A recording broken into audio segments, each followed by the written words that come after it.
Halo, apa kabar rekan-rekan mahasiswa sekalian? Ketemu lagi dengan saya Ulia Fitriza SEMSI, selaku dosen pengampu untuk mata kuliah Ekonomi Kependudukan pada Fakultas Ekonomi dan Bisnis, jurusan Ekonomi Pembangunan di UPN Veteran Jakarta.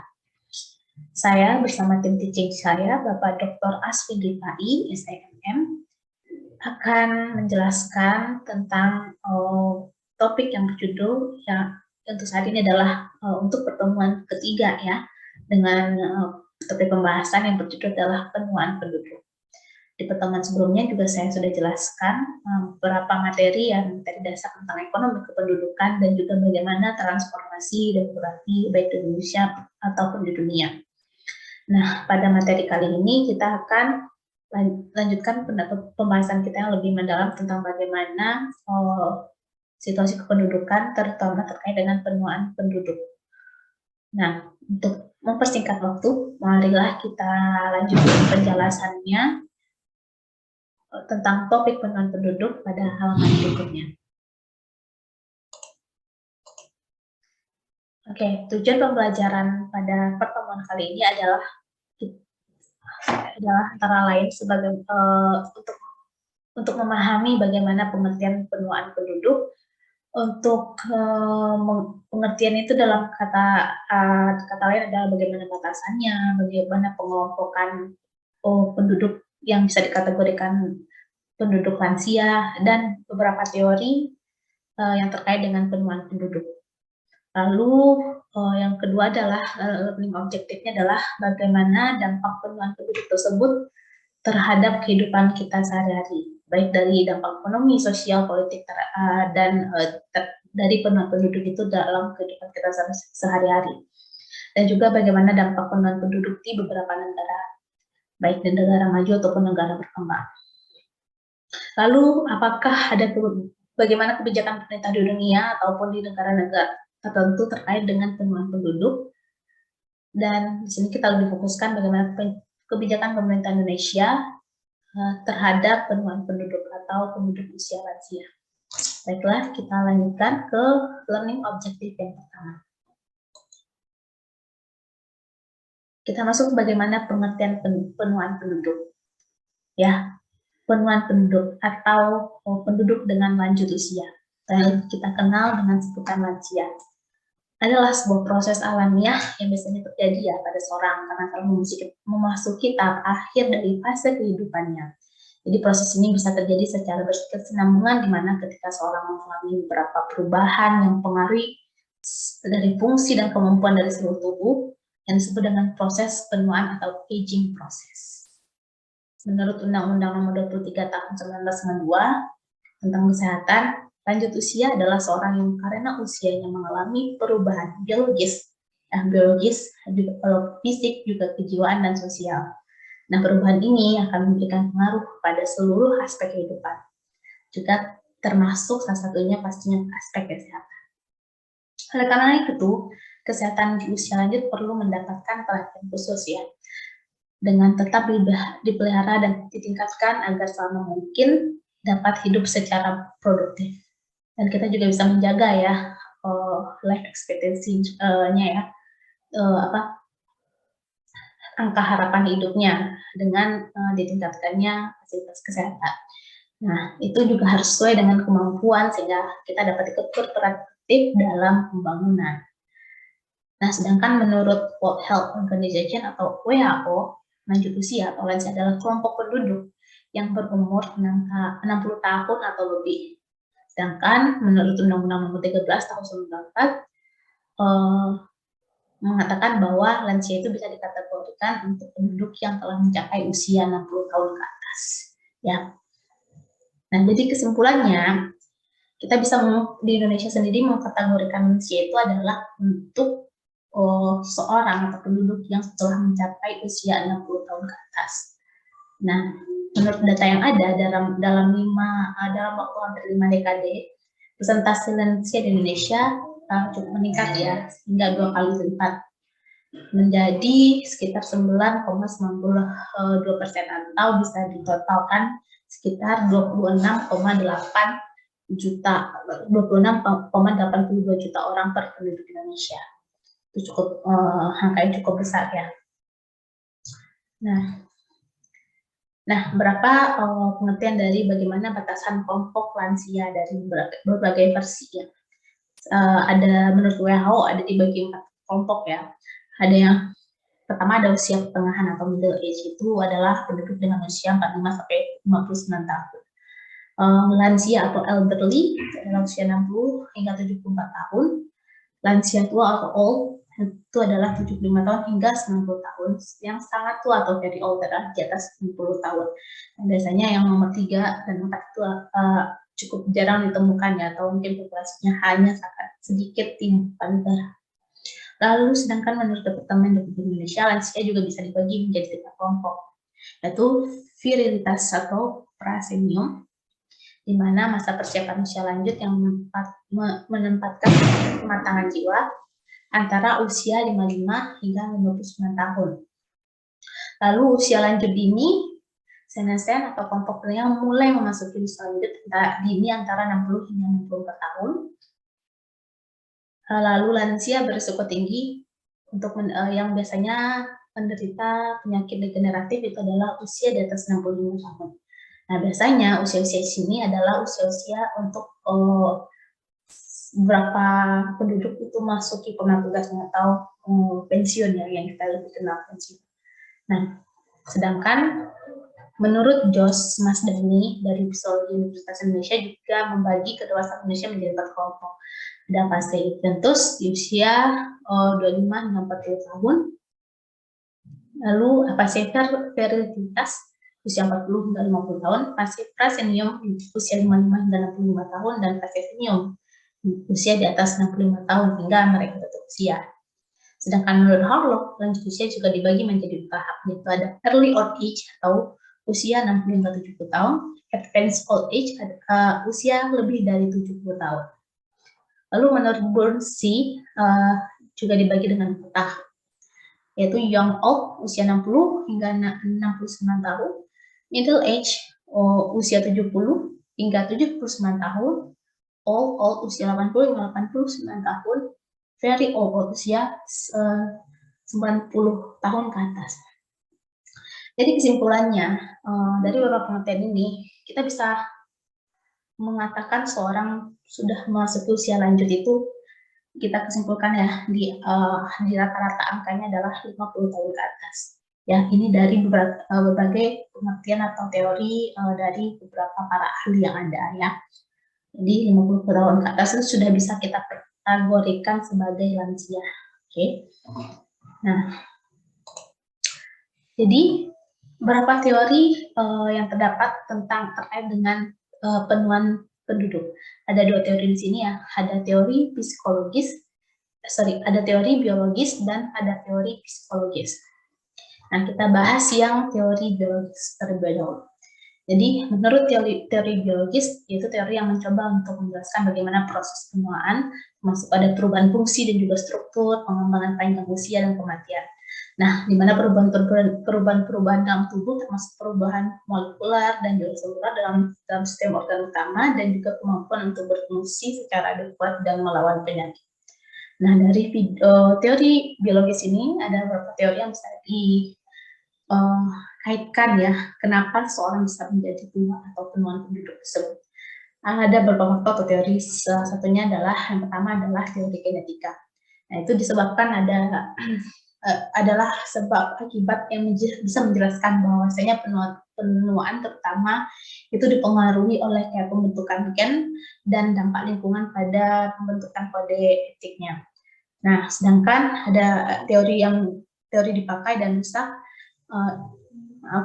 teori yang dipakai dan rusak itu adalah mengusulkan bahwa adanya akumulasi metabolik atau zat nutrisi yang dapat merusak sintesis DNA sehingga mendorong malfungsi molekular dan akhirnya malfungsi organ tubuh ya. Terus adanya teori juga yang mengkaitkan dengan bagaimana riwayat lingkungan. Ya, bagaimana seorang bisa menjadi tua? Menurut teori ini ada faktor-faktor dalam lingkungan, misalnya ada karsinogen dari industri atau cahaya matahari, atau trauma atau infeksi juga dapat membawa perubahan dalam proses penuaan ya. Lalu adanya teori imunitas. Nah, juga ini adalah salah satu juga faktor biologis ya, seorang bisa menjadi semakin tua. Teori ini juga menggambarkan ada suatu kemunduran dalam sistem imun yang berhubungan dengan penuaan. Lalu, jadi ketika orang bertambah tua, pertahanan mereka akan biasanya lebih rentan terhadap beberapa macam penyakit ya. Nah, yang terakhir ada teori neuroendokrin, ada juga yang mempengaruhi teori biologis ya. Nah, teori-teori ini berhubungan dengan hal yang seperti adanya penurunan sel-sel, fungsi sel-sel dari tubuh manusia, lalu kemunduran fungsi sistem neuroendokrin itu lebih ke saraf manusia ya. Nah, ini juga salah satu fase-fase biologis dari penuaan ya.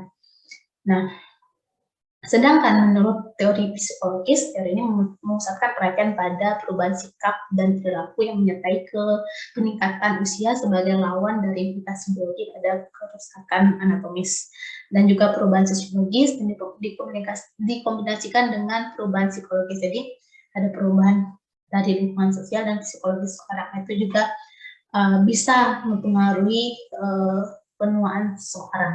Nah, ada beberapa teori yang terkait dengan teori psikologis ini, yang pertama ada teori kepribadian, ya, di mana kepribadian manusia itu kan salah satu wilayah pertumbuhan yang subur dalam jadi menurut teori kepribadian menyebutkan ada beberapa aspek-aspek pertumbuhan psikologis yang juga menggambarkan harapan atau tugas spesifik dari seorang manusia. Jadi ada tergantung dari kepribadian seseorang bisa mempengaruhi proses penuaan seseorang. Nah, lalu ada teori tugas perkembangan. Nah, ini ditemukan oleh Erikson yang menguraikan bagaimana tugas utama lansia yang dalam mampu melihat kehidupan seorang sebagai kehidupan yang dijalani dengan integritas, dengan kondisi yang tidak adanya pencapaian atau perasaan bahwa ia telah menikmati kehidupan baik. Jadi, ini dari berdasarkan pengalaman seseorang juga akan mempengaruhi tingkat kedewasaan atau penuaan seseorang. Nah, lalu ada teori disengagement atau teori pembebasan, yaitu sejenis suatu proses yang menggambarkan adanya penarikan diri oleh seorang lansia dari peran masyarakat dan tanggung jawabnya. Jadi di sini juga kadang beberapa orang yang sudah di usia lanjut tidak bisa mungkin berbaur atau menyesuaikan diri lagi dengan lingkungan sekitar, makanya dia akan menarik diri. Nah, lalu ada teori aktivitas, itu adalah lawan langsung dari teori pembebasan ya.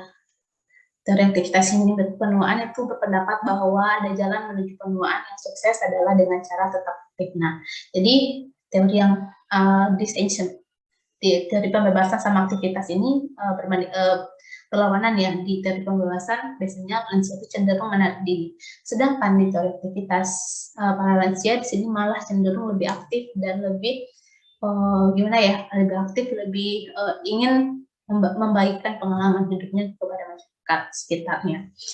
Dan terakhir adalah teori kontinuitas. Nah, teori ini dikenal sebagai teori perkembangan, di mana teori ini menekankan pada kemampuan seorang individu sebelumnya dengan kepribadian sebagai dasar untuk bisa memprediksi bagaimana seorang akan dapat menyelesaikan diri terhadap penuaan. Begitu. Nah, begitu ada ya, jadi di sini ada dua teori ya tadi ya, ada teori biologis dan teori psikologis yang terkait dengan penuaan penduduk di suatu wilayah.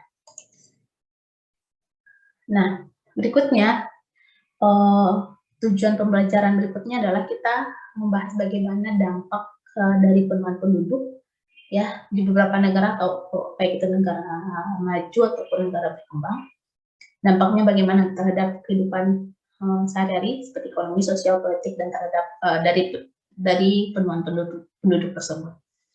Nah, menurut data dari PBB, untuk pertama kalinya dalam sejarah jumlah orang tua berusia 65 tahun ke atas atau penduduk usia di dunia itu lebih banyak daripada jumlah balita. Itu tercatat pada tahun 2018. Nah, Jadi saat ini bisa diperkirakan terdapat sekitar 705 juta penduduk yang berusia di atas 65 tahun di dunia. Nah, sementara yang berusia 0 hingga 40 tahun itu hanya berjumlah 680 juta. Ya, jadi selisih 100 juta ya dengan usia produktif. Jadi kesimpulannya menurut Direktur dari Institute for Health Metrics and Population in University of Washington oleh Profesor Christopher Murray, di masa mendatang hanya akan ada sedikit anak-anak dan banyak manula. Kenapa? Ini akan sangat sulit untuk mempertahankan masyarakat global. Jadi Murray juga menyebutkan bahwa lebih dari separuh negara dunia akan menghadapi yang namanya baby boost, yang artinya tidak terdapat jumlah anak-anak untuk mempertahankan jumlah populasi. Nah, baby boost ini juga sudah dihadapi beberapa negara maju di dunia ya. Salah satunya seperti mungkin Jepang, Amerika, dan mungkin ya salah satu beberapa contoh negara maju ya yang sudah menghadapi baby boost. Nah, masalah populasi yang menuai lebih besar di negara-negara maju ya, baby boost ini ya, mereka cenderung memiliki angka kelahiran yang lebih rendah karena sejumlah alasan. Alasannya berkaitan dengan kemakmuran ekonomi, maka dari itu angka kematian anak sangat rendah, sehingga alat kontrasepsi juga mudah didapatkan dan membesarkan anak biayanya sangat mahal. Jadi itu yang memutuskan soal pasangan-pasangan di negara maju cenderung enggan untuk memiliki keturunan.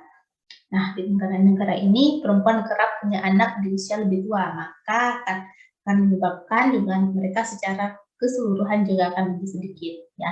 Pada itu yang akan nanti menyebabkan yang namanya baby boost.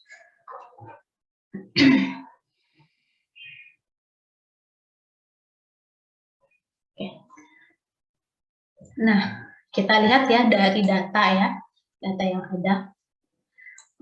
Bagaimana persentase penduduk usia lansia ya di beberapa negara, ada yang negara maju dan juga berkembang. Nah, di sini kita lihat Jepang ya. Angka persentase penduduk usia lansianya adalah sekitar 27% ya dibandingkan penduduk usia produktifnya. Nah, jadi penduduk lansia di Jepang ini hampir mencapai sepertiga populasi dari mereka. Sementara angka kelahiran di Jepang itu terus menurun. Nah, standar yang lebih baik berarti orang bisa hidup lebih lama di negara ini. Jadi life expectancy-nya sangat tinggi ya. Nah, sedangkan ya walaupun kita tahu bisa kita contoh dari Jepang yang dimana life expectancy-nya sangat tinggi ya.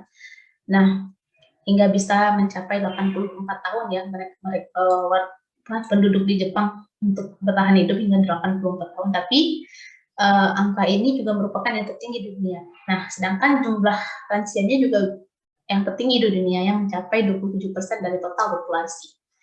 Nah, sedangkan berbanding terbalik dengan jumlah bayi atau balita di Jepang, hanya 3,85% dari total jumlah penduduknya. Nah, jadi ada tantangan tersendiri ya untuk negara Jepang ya. Jadi sehingga membuat pihak-pihak atau pemerintah Jepang khawatir. Nah, apabila usia lansia di Jepang itu sangat cukup tinggi ya. Nah, jadi lalu pemerintah akan membuat kebijakan peningkatan usia pensiun Jepang dari yang awalnya 65 hingga menjadi 70 tahun. Kenapa begitu? Karena kalau misalnya dia dipensiunkan di umur 65, maka dia tidak akan produktif lagi ya. Nah, usia-usia tersebut akan menjadi beban bagi usia yang produktif. Nah, mungkin kalian pernah dengar yang namanya istilah yang kalian dengar itu adalah sandwich generation, di mana orang-orang dengan usia produktif masih menopang orang tuanya yang berusia lanjut atau lansia, dan juga akan juga menopang kehidupan untuk anak-anak mereka yang disebut dengan sandwich generation. Nah, kalau dengan aturan ini, maka di usia pensiun dipanjangkan, maka mereka akan produktif lagi. Ya, nah mari kita lihat untuk contoh kasus di sini. Jumlah lansianya sekitar 10,6% dari populasi. dan memiliki jumlah manula itu lebih rendah daripada Jepang ya. Nah, beberapa program ini terjadi berkat adanya program-program berencana yang sangat ketat yang telah diterapkan di Cina sejak 1970-an, sehingga jumlah kelahiran anak negeri itu juga rendah. Yang mereka juga bisa mengontrol populasi mereka, yaitu adalah dengan membatasi jumlah anak hanya satu anak per tahun, satu anak ya sebenarnya anak per tahun. Sehingga jumlah bayi di Cina kurang dari 6% dari total populasi. Banyak negara kita juga selain itu di negara Afrika ya, angka kelahirannya tinggi, tapi angka kematian anaknya juga sangat tinggi di sana ya. Karena ya Afrika itu masih dikategorikan adalah negara yang berkembang ya. Nah, kita bisa lihat bagaimana total secara global ya, presentasi dari usia yang di bawah 5 tahun dan 65 tahun secara global. Nah, kita lihat ya, yang usia anak-anak yang under 5 itu adalah warna biru, yang usia lansia itu adalah yang warna merah. Di awal-awal ini masih banyak ya, masih banyak. Yang kita takutkan nanti prediksinya adalah apabila negara-negara maju itu angka kelahirannya stabil menurun drastis, yang akan dikhawatirkan adalah mereka akan memiliki penduduk usia lansia yang akan lebih tinggi daripada usia produktifnya nantinya. Yang ini sangat akan dikhawatirkan oleh beberapa negara maju di dunia. Nah, mari kita lihat bagaimana proyeksi penduduk lansia pada tahun 2010 hingga 2035 di Indonesia sendiri. Ya, jadi di sini Indonesia menuju struktur penduduk tua ya, aging population kita ya. Nah, ini juga mengalami peningkatan dari tahun ke tahun ya.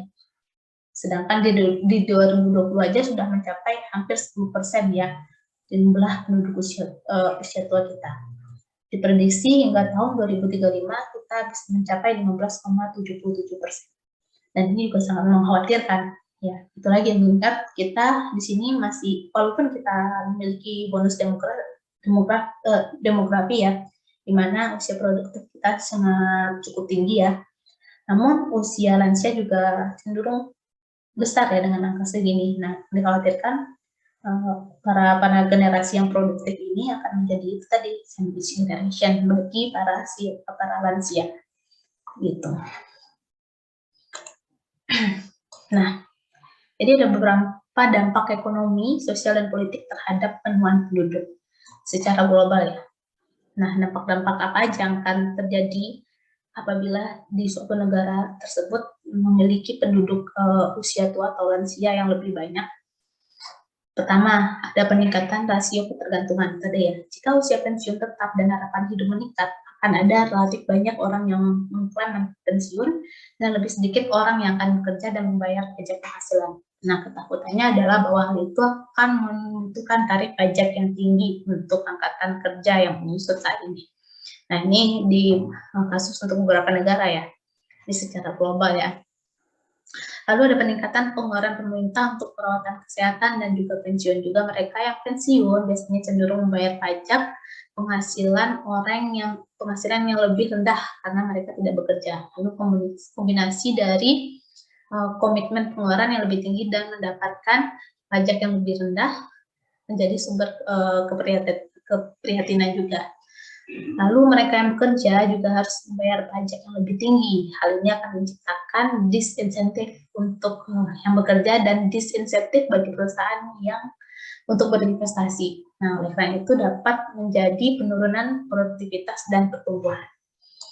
Nah, kekurangan tenaga kerja juga bisa terjadi karena populasi yang menua dapat menyebabkan kekurangan pekerja dan akan mendorong kenaikan upah yang menyebabkan inflasi upah. Lalu akan juga mengubah sektor dalam perekonomian. Misalnya peningkatan jumlah pensiunan akan menciptakan pasar yang lebih besar untuk barang dan jasa yang terkait dengan orang tua. Salah satunya mungkin panti jompo atau alat-alat kesehatan yang digunakan penduduk lansia. Nah, tabungan yang lebih tinggi untuk pensiun juga dapat mengurangi investasi modal. Nah, jika masyarakat yang memasukkan berapa persen ya pendapatannya lebih tinggi ke dalam dana pensiun, itu akan bisa mengurangi jumlah tabungan yang tersedia untuk investasi ya. Maka itu akan ini kan juga berpengaruh bagaimana ke tingkat pertumbuhan ekonomi yang lebih rendah. Ya, itu salah satu dampak ekonomi dari apabila suatu wilayah atau negara itu memiliki penduduk lansia yang cukup tinggi. Lalu bagaimana kebijakan-kebijakan pemerintah dunia terkait dengan penurunan penduduk tersebut? Ya, secara umum ya, secara global ya, ada beberapa kebijakan pemerintah yang bisa diterapkan untuk menekan populasi yang menua. Salah satunya meningkatkan tingkat partisipasi peserta tenaga kerja hingga mempermudah orang yang berusia 60 tahun ke atas untuk tetap bekerja. Salah satu yang diterapkan di Jepang tadi ya, memperpanjang masa usia pensiun hingga 70 tahun. Jadi mereka para lansia tidak akan menjadi beban lagi untuk para generasi mudanya. Nah, menaikkan usia pensiun ya sama saja. Pemerintah juga akan mengusulkan peningkatan menjadi usia 67 tahun. Ya, sedangkan kalau di Indonesia usia pensiun itu masih rata-rata di 58 tahun ya. Nah, usia pensiun secara otomatis akan dapat dikaitkan dengan juga harapan hidup seorang. Terus meningkatkan pentingnya sektor swasta dalam menyediakan pensiun dan perawatan kesehatan. Namun ini dapat menyebabkan peningkatan ketidaksetaraan jika orang tidak mampu membayar pensiun swasta ya. Nah, lalu menaikkan pajak untuk membayar biaya pensiun. Namun ini juga ada resikonya, tidak banyak pemerintah yang sudah memiliki anggaran terbatas. Lalu yang solusi terakhir adalah imigrasi. Itu juga solusi yang cukup mudah ya untuk menekan jumlah populasi benua.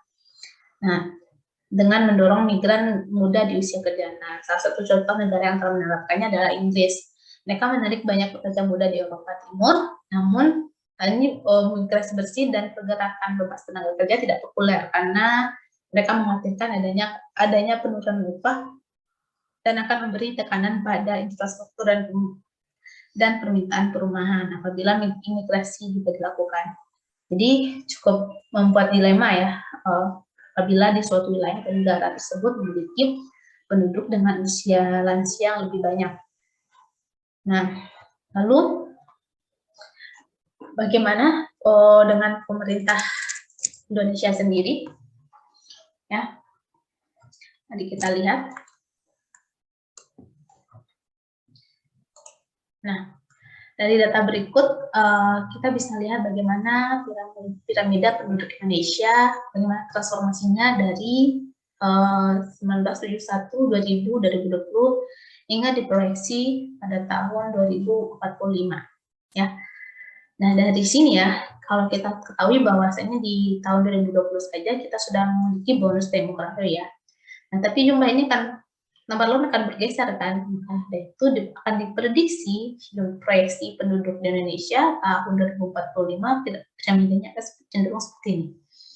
Ya, kayak jumlah usia lansia, muda, dan bayi akan bisa dikatakan relatif sama ya presentasinya. Nah, lalu kita lihat bagaimana rasio ketergantungan penduduk lansia ya di Indonesia yang tercatat dari 2010 hingga 2020. Ya, di 2020 kita lihat ya, rasio ketergantungan itu semakin lama semakin naik ya. Jadi ini bisa dikatakan di mana sandwich generation itu terjadi di Indonesia, di mana usia produktif seperti generasi milenial itu masih akan membiayai mereka yang di usia lanjut lansia ya. Nah, lalu kita lihat beberapa kebijakan yang dilakukan oleh Indonesia terkait halnya dengan penduduk usia lanjut ya. Kita lihat beberapa kebijakannya. Nah, jadi ada beberapa program pemerintah Indonesia terkait untuk pelayanan lansia ya berdasarkan Permensos RI nomor 19 tahun 2012. Bagaimana tentang pedoman pelayanan sosial lansia menyebutkan bahwa pelayanan sosial lansia adalah upaya yang ditujukan untuk membantu para lansia dalam memulihkan dan mengembangkan fungsi sosialnya secara gratis, dan program ini juga bisa memberdayakan lansia Ada beberapa program ya. Yang pertama itu adalah program asistensi rehabilitasi sosial atau atensi dan sentral layanan sosial serasi. Ya, program atensi dan serasi ini merupakan informasi dari fungsi balai-balai yang berada di bawah naungan Kementerian Sosial, sehingga balai itu dapat melakukan pelayanan rehabilitasi sosial yang berbasis keluarga ya. Nah, ini juga ditekankan terutama adalah untuk para lansia. Lalu adalah yang kedua adalah pelayanan asistensi sosial lanjut usia atau perlantang ASUD. Nah, ASLUD itu adalah bagian rehabilitasi sosial yang membantu lansia yang terlantar ya, atau non potensial agar mendapatkan memenuhi dasar hidup yang layak. Karena lansia terlantar juga cukup tinggi ya di Indonesia ya, makanya ya. Adanya home care, yang kedua home care. Nah, home care atau pelayanan home care oleh petugas kesehatan terutama bagi lansia yang berisiko tinggi untuk risiko penyakit ya, lebih tepatnya lansia tinggal sendirian serta lansia yang dengan ketergantungan sedang dan juga berat yang diadakan melalui kunjungan rumah. Ya, ini juga salah satu program yang erat kaitannya dengan pencegahan penularan COVID-19. Lalu adanya family support. Nah, this adalah setiap upaya yang dilanjutkan pada lansia guna memperkuat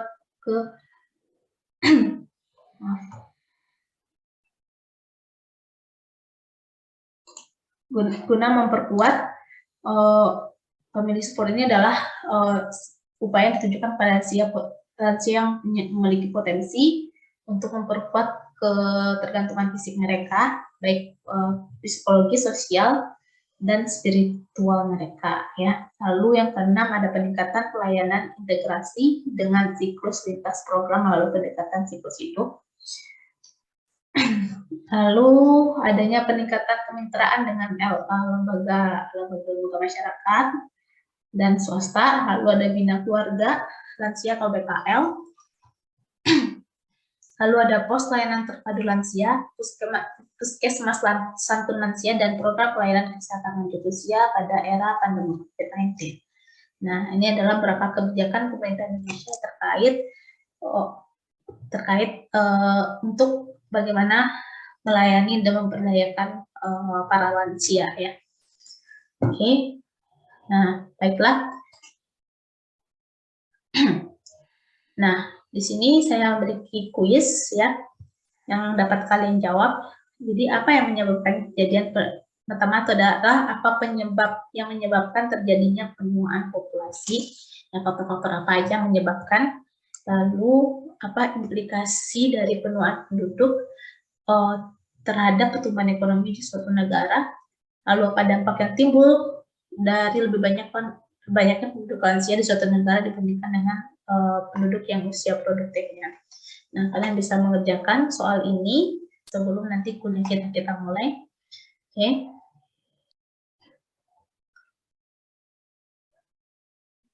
Oke.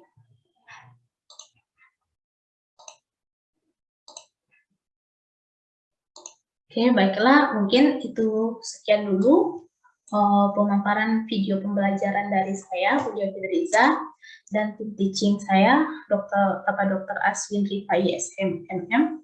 Terima kasih atas perhatiannya. Mohon maaf atas kekurangan saya. Lalu kita akan bertemu lagi pada video pembelajaran berikutnya, dan jangan lupa untuk dipelajari lagi materi-materi yang sudah saya upload dan beberapa video pembelajaran sebelumnya. Sampai ketemu lagi rekan-rekan mahasiswa. Terima kasih dan salam bela negara.